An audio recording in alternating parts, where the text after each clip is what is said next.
Hello दोस्तों, नमस्कार। मेरा नाम है रोहित कुमार। आप सभी का स्वागत है हमारे इस यूट्यूब चैनल पे। एसएससी के लिए मैथमेटिक्स पढ़ा रहे हैं और मैथमेटिक्स में हम काफ़ी क्षेत्रफल पढ़ा रहे थे और काफ़ी आगे आ गए थे। आज हम इस वीडियो में देखने वाले हैं समचतुर्भुज के बारे में। समचतुर्भुज का क्षेत्रफल देखेंगे। देखिए, समचतुर्भुज एक ऐसी आकृति होती है जिसकी सभी भुजाएं बराबर होती हैं, ठीक है। और इसके जो विकर्ण होते हैं एक दूसरे को समकोण पर समद्विभाजित करते हैं, यानी ये दोनों हिस्से बराबर होंगे, ये दोनों हिस्से बराबर होंगे और सभी जगह 90 अंश का कोण दिखाई देगा। इसकी सभी भुजाएं बराबर होती है। अगर इसका परिमाप निकालना है तो भैया 4 गुणित भुजा कर दीजिए, वर्ग की तरह ही ये इसमें हो जाएगा। हालांकि इसके क्षेत्रफल का जो सूत्र होता है विकर्णों का गुणनफल बटे 2 होता है, विकर्णों का गुणनफल बटे 2 होता है, ठीक है। और अब यहाँ पे देखें, यहाँ पे 90 अंश का कोण बन रहा है तो यहाँ पे पाइथागोरस थ्योरम भी लग जाएगा। अगर आप भुजा निकालना चाहेंगे तो निकाल सकते हैं, ठीक है। तो ये सारी चीज़ें होने वाली हैं इस आप समचतुर्भुज में। तो आइए देखते हैं कि क्वेश्चन में क्या रहेगा। तो हम यहाँ पे देख सकते हैं पहला प्रश्न जो कि हमारा है 44 नंबर क्वेश्चन इस किताब से। तो क्वेश्चन उठाते हैं और आगे बढ़ते हैं, देखते हैं कि क्या दिया गया है, ठीक है।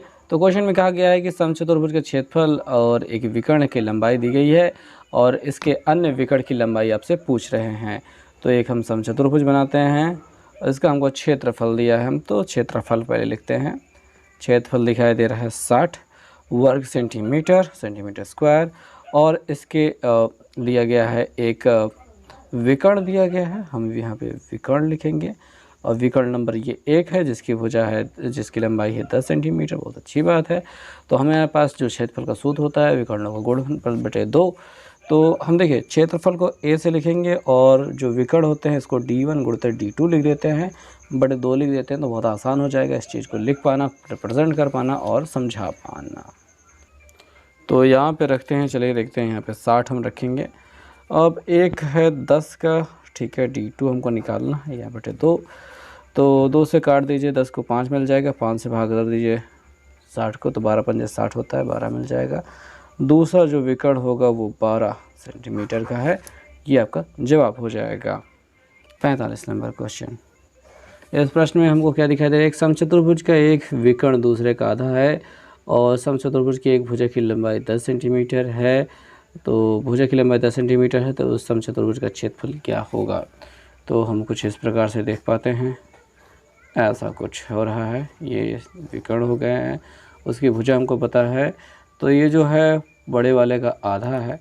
तो बड़े वाले को आप क्या मान लो कि 2x नहीं 4x मानो, ठीक है। पूरे को 4x मानो, उसका आधा ये 2x हो जाएगा, ठीक है। और उसकी वजह से होगा क्या, ये छोटा वाला पार्ट x में बटेगा, ये वाला छोटा पार्ट x में, ये वाला हिस्सा 2x होगा, ये वाला हिस्सा 2x होगा। समझ पा रहे होगे। और यहाँ पे पाइथागोरस थ्योरम लग जाएगा ये x और इस 2x के साथ में। तो x square plus 2x square बराबर आपको मिल जाएगा 10 का स्क्वायर। तो ये x स्क्वायर हो जाएगा प्लस या 2 दूनी 4x स्क्वायर हो जाएगा, 2 100 हो जाएगा। इन जोड़ करके 5 x स्क्वायर बराबर आपका 100 हो जाएगा। तो 5 से काट देंगे, 20 पंजे 100। तो x बराबर अंडर रूट 20 हो जाएगा। और हमारा जो पहली भुजा हो जाएगी, ये वाली हिस्से छोटी वाली हिस्से जो है 2x थी, तो 2 विकर्ण जो होगा 2x बराबर 2 अंडर रूट 20 हो जाएगा। और अगर हम बड़े वाले की बात करें तो जो कि 4x थी, तो 4x बराबर 4 अंडर रूट 20 हो जाएगा। और अगर हमको क्षेत्रफल निकालना है तो क्षेत्रफल का जो सूत्र हो जाता है वो क्या हो जाता है, इन दोनों को गुणा बटे 2। जो विकर्ण है 2 अंडर रूट 20 गुणते 4 अंडर रूट 20 लिख लिया हमने, बटे 2 कर देंगे, एक ही कट जाएगा। अंडर रूट 20 का गुणा तो 20 ही होता है, 20 चौके 80 कह सकते हैं सेंटीमीटर स्क्वायर हमारा क्षेत्रफल हो जाएगा। तो अब हम देखेंगे प्रश्न संख्या 46, जिसमें हमको कहा गया है कि एक समचतुर्भुज का परिमाप दिया गया है 240 मीटर है। तो भैया देखेंगे, ये रहा आपका समचतुर्भुज। अब इसका हमें परिमाप दिया गया है, परिमाप 240 दिया गया है, मीटर कहा गया है। और अगर हम इसकी भुजा निकालना चाहें, देखिए भैया बात यही होती है कि इसकी सभी भुजाएं बराबर होती हैं। सभी भुजाएं जब बराबर हैं तो 4 गुणित भुजा ये इसका परिमाप हो जाता है। और अगर हम परिमाप में 4 से भाग कर देते हैं, 4 छंग 24 यानी कि 6 बचेगा और 0 लग जाएगा। तो 60 मीटर इसकी एक भुजा हो जाएगी। और इसमें कहा गया है आगे की और किन्हीं 2 समांतर भुजाओं के बीच की दूरी, ये दोनों समांतर भुजाएं हैं, इनके बीच की दूरी 20 मीटर कह सकते हैं। ये दोनों भी समांतर, इनके बीच की दूरी भी 20 मीटर आप कह सकते हैं, ठीक है। तो समांतर भुजाओं के बीच की दूरी आपको दी गई है, तो इसका क्षेत्रफल आपसे पूछ रहा है। देखिए यहाँ पे इसका क्षेत्रफल निकालने के लिए आपको याद होना चाहिए समचतुर्भुज के क्षेत्रफल का सूत्र। देखिए उसमें आधार गुणते ऊंचाई हो जाता है, आधार इतना ऊंचाई इतना, ठीक है। तो आधार यानी कि भुजा हो जाएगी 60 और ऊंचाई हो जाएगी 20, बस इतना सा क्षेत्रफल का सूत्र लगेगा। यहाँ पे विकर्णों वाला काम नहीं होगा, उसके बजाय आसान तरीका रहेगा 60 गुणते 20 कर देना, ये 6 दूनी 12 कर दीजिए और डबल जीरो लगा दीजिए, मीटर स्क्वायर कर दीजिए। अब हम अगला वाला प्रश्न देख सकते हैं। प्रश्न संख्या है 47 नंबर क्वेश्चन में लिखा गया है, क्या लिखा गया है कि एक समचतुर्भुज का एक विकर्ण अन्य विकर्ण का आधा है और उसकी भुजा 10 है, तो उसका क्षेत्रफल ज्ञात कीजिए। बिल्कुल वही वाला सवाल जो ऊपर अभी हम कर चुके हैं, ठीक है, आधा वाला काम, ठीक है। अगला वाला क्वेश्चन है 48 नंबर क्वेश्चन भैया देखेंगे। 48 नंबर क्वेश्चन में समचतुर्भुज के विकर्णों की लंबाई दी गई है 24 और 10। इस समचतुर्भुज का परिमाप क्या होगा, ये आपसे पूछा जा रहा है। तो हम एक समचतुर्भुज बनाते हैं, थोड़ा सा तिरछा हो गया है। इसके विकर्णों की जो लंबाई दी गई है वो हम देखते हैं 24 और 10 दी गई है। आपको पता होना चाहिए बड़ा वाला 24 होगा और जो कि आधा बनी 12 और 12 में बढ़ जाएगा। ये छोटा वाला 10 होगा जो कि 5 और 5 में बढ़ जाएगा। यहाँ पे 90 होता है, ये पाइथागोरस थ्योरम लगता है। तो पाइथागोरस थ्योरम के आधार पे 12 और 5 अगर आपको याद हो तो मैंने आपको पिछली वीडियो में दिखाया था 12 और 5 के साथ 13 होता है। तो आप कह सकते हैं इसकी भुजा 13 हो जाएगी। और अगर इसका परिमाप की बात कर लेते हैं तो परिमाप हो जाएगा 13 चौके 52, 13 दूनी 26, 13 चौके 52 ही तो होगा ना, 52 सेंटीमीटर। तो आप कह सकते हैं कि आपको जवाब मिल चुका है। अगर ऐसा मिल चुका है तो अगले वाले प्रश्न में चलेंगे, जो है प्रश्न संख्या 49 नंबर क्वेश्चन में क्या दिखाई दे रहा है कि एक समचतुर्भुज ABCD है जिसका एक कोण दिया गया है। तो हम पहले समचतुर्भुज बनाते हैं, उसके बाद फिर आगे बाकायदा बात करेंगे। हम इसका नाम ABCD रख देते हैं और इसमें जो कोण है वो कहा गया है CAB। बताइए CAB, इसको मिला देने के बाद यहाँ वाले कोण का मान CAB बराबर आपको दिया है 35 अंश, ठीक है। और उसके बाद आपसे पूछा गया है कोण ABC, इस कोण की वैल्यू आपसे पूछी जा रही है, ठीक है। तो भाई बात ये होती है कि अगर यहाँ पे ये 35 बना है तो फिर क्या होगा, तो होगा ये कि आपको पता है कि ये दोनों भुजाएं बराबर होंगी क्योंकि चारों भुजाएं तो बराबर होती हैं। तो इस त्रिभुज में अगर देखा जाए तो ये 35 होगा तो ये भी 35 ही होगा, ठीक है। तो 35 हो गया 70, 180 में 70 को घटाएंगे तो हमको मिल जाएगा 110। तो ये वाले कोण का मान हो जाएगा 110 अंश और ये वाला आपका सही जवाब हो जाएगा। 50 नंबर क्वेश्चन पे हम आ चुके हैं, ठीक है। अब 50 नंबर क्वेश्चन देखते हैं। यहाँ पे एक समचतुर्भुज के दो विकर्णों की लंबाई 7 और 24 दी गई है। इसके परिमाप की लंबाई ज्ञात करने को कहा जा रहा है। एक समचतुर्भुज दिया गया है, इसके विकर्णों की लंबाई आपको दी गई है। दो विकर्णों की लंबाई है कितना, 24 और 7।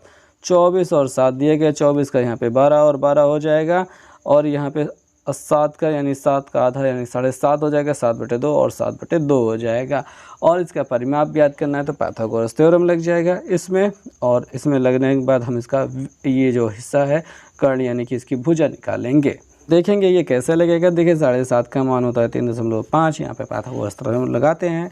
ये वाला हिस्सा कर्ण हो जाएगा, हम इसको x मान कर ले लेते हैं या फिर भुजा a मान लेते हैं। a स्क्वायर बराबर 12 स्क्वायर प्लस 3.5 स्क्वायर हो जाएगा, 12 बराबर 144 होता है। और इसका मान 35 का वर्ग जो होता है, देखिए 25 लिखिए, 3 में गुणा कीजिए 4 से, 3 चौके 12 इतना होता है। 2 अंकों पे दशमलव लग जाएगा। जब इसको इसमें जोड़ेंगे तो ये दोनों गिनतियाँ यहाँ पे जुड़ जाएंगी तो हमको दशमलव के बाद 2 5 मिलेगा और ये 2 इसमें जुड़ जाएगा तो 6 हो जाएगा, इसमें जुड़ जाएगा ये 5 हो जाएगा और ये हो जाएगा 15,625 जो होता है ये। अगर इसका वर्गमूल लेते हैं तो हमको 125 मिल जाता है 100 में, ठीक है। वर्गमूल में तो आपका एक अंक पे दशमलव लगेगा यानी कि इसकी जो भुजा हो जाएगी 12.5 की हो जाएगी। और अगर इसका परिमाप की बात की जाए तो परिमाप आपका इसमें 4 से गुणा करके मिल जाएगा। तो हम 4 से गुणा कर देते हैं, ठीक है। 4 पंजे 20 के 0 हासिल लगे 2, 4 दूनी 8, 2 10 के 2, 10 के 2 हासिल 10 के 0 हासिल लगे 1, 4 एकम 4, 1 5, एक अंक पे दशमलव यानी कि 50 जो हो जाएगा इसका परिमाप हो जाएगा। अब जो हम प्रश्न देखेंगे वो प्रश्न संख्या है 51। इस क्वेश्चन में हमको क्या दिखाई दे रहा है वो देखेंगे। एक समचतुर्भुज का क्षेत्रफल ज्ञात कीजिए। क्या है, जिसकी भुजा 10 सेंटीमीटर है। हम यहाँ पे समचतुर्भुज बनाने का प्रयास करते हैं, तो भुजाएं यहाँ पे 10 सेंटीमीटर की हैं। आगे इसमें कह रहा है कि इसका छोटा जो विकर्ण है वो है 12 सेंटीमीटर का।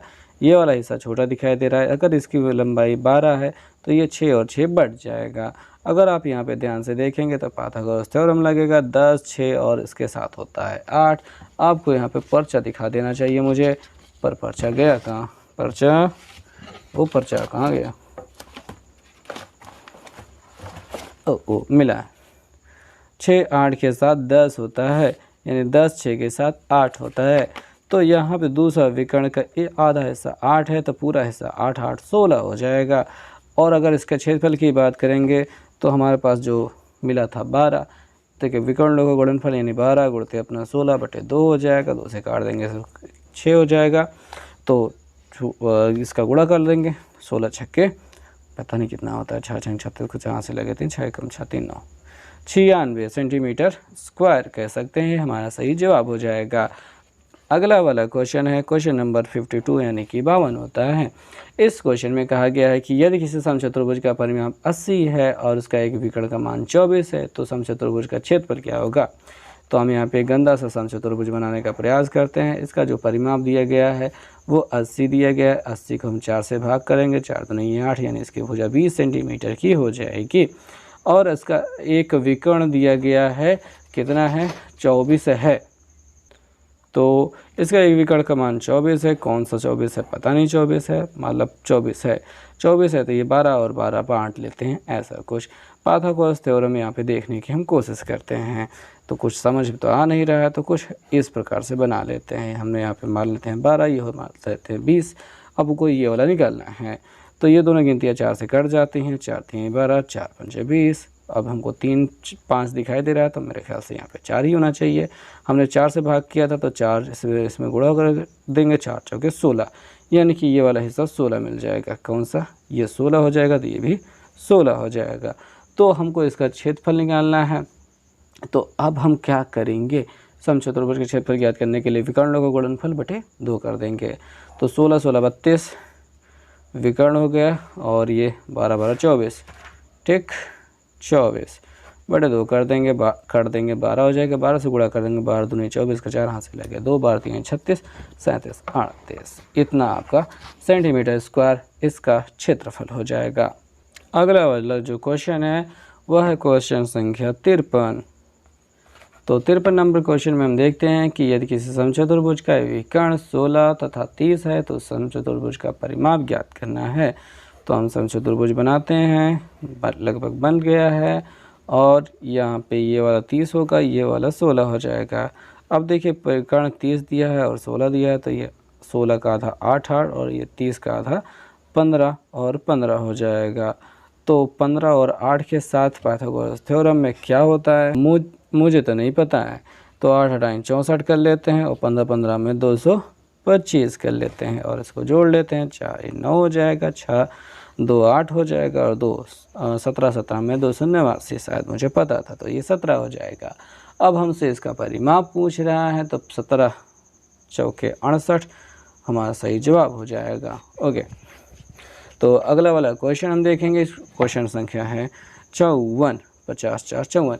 इस क्वेश्चन में कहा गया है कि यदि किसी समचतुर्भुज का परिमाप 20 है तो इसका एक विकर्ण की लंबाई 6 है, तो दूसरे विकर्ण की लंबाई कितना होगी। एक समचतुर्भुज है जिसका जो परिमाप दिया गया है वो 20 है, तो इसको 4 से भाग करेंगे, 4 5 20, सभी भुजाएं 5 5 की हो जाएंगी। ओके, एक विकर्ण आपको दिया गया, विकर्ण की लंबाई 6 दी गई है, तो हम मान लेते हैं ये 3 3 इसका बढ़ जाएगा। पाइथागोरस थ्योरम लगाएंगे तो हमको यहाँ पे 4 मिल जाएगा। जब 4 मिल जाएगा तो 4 4 यहाँ पे जोड़ करके 8 हो जाएगा। दूसरा विकर्ण की लंबाई 8 हो जाएगी। अगला और आखिरी क्वेश्चन है 55 नंबर क्वेश्चन, जो कि समचतुर्भुज से संबंधित है। इसमें कहा गया है कि यदि किसी समचतुर्भुज का परिमाप 40 है तो हम समचतुर्भुज बनाने का प्रयास कर देते हैं। इसका परिमाप 40 दिया गया है, तो 4 से भाग करेंगे तो 10 मिलेगा। सभी भुजाएं हमको 10 सेंटीमीटर की मिल चुकी हैं। तो यदि उसके एक विकर्ण का मान 16 है तो उसका क्षेत्रफल ज्ञात करना है। तो एक विकर्ण का मान लेते ये वाला 16 है, इसका आता पता नहीं है। 16 है तो 8 8 बढ़ जाएगा, और 10 8 के साथ आपको पता है कि 6 आता है, 6 आता है, 6 6 12 हो जाएगा। 8 8 16 गुणते 6 6 12 बटे 2 करेंगे, ये 6 हो जाएगा। 16 छक्का 96 सेंटीमीटर स्क्वायर आंसर हो जाएगा।